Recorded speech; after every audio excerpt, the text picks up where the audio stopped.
Okay, good afternoon and welcome to the War Room.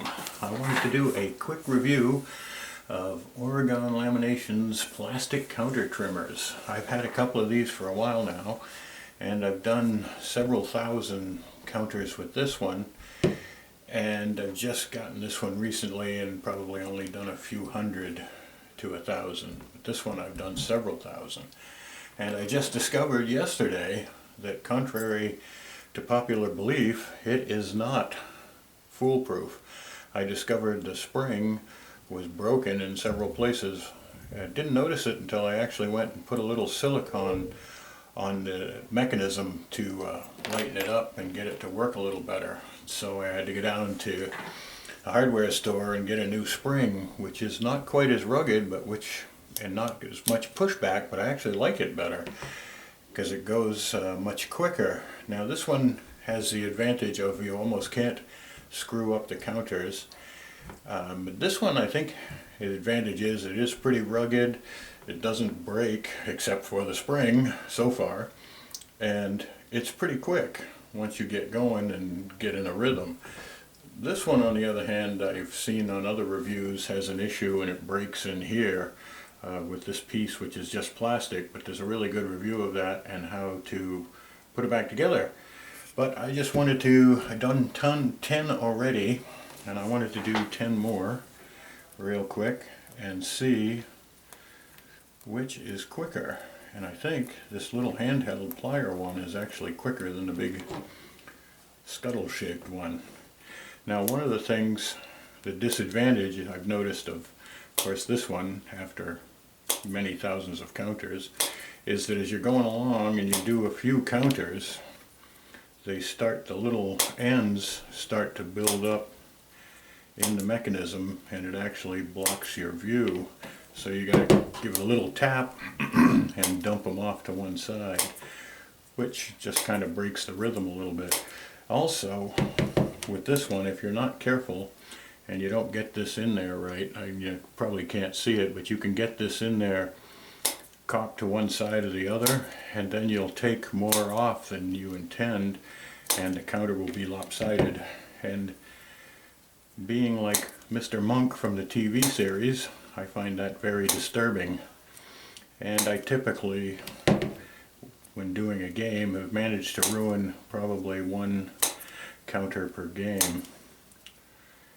And I can always see that counter, no matter how many other counters there are in the game. So the advantage to this is it goes pretty quick.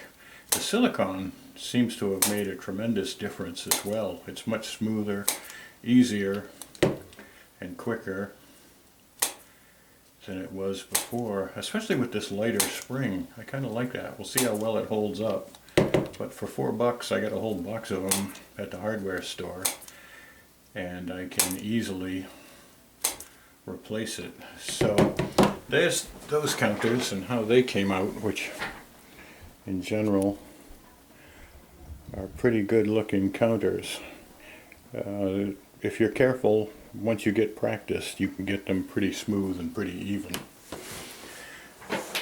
Now the other one here, which I like because it's almost impossible to mess up, is a little bit stiffer, and I can see why they probably break after a while, because quite a bit of force goes into it. It's also a little awkward to change the counter to get all four corners.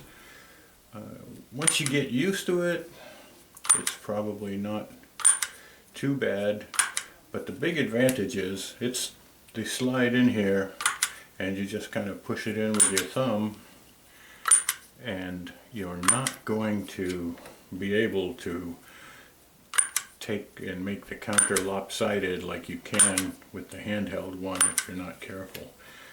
So the other thing I like a lot is that the little fuzzball ends fall into the mechanism, and then you dump them out later. They don't get in your way and build up, and so you don't have to stop to clean the the little end pieces out of your way.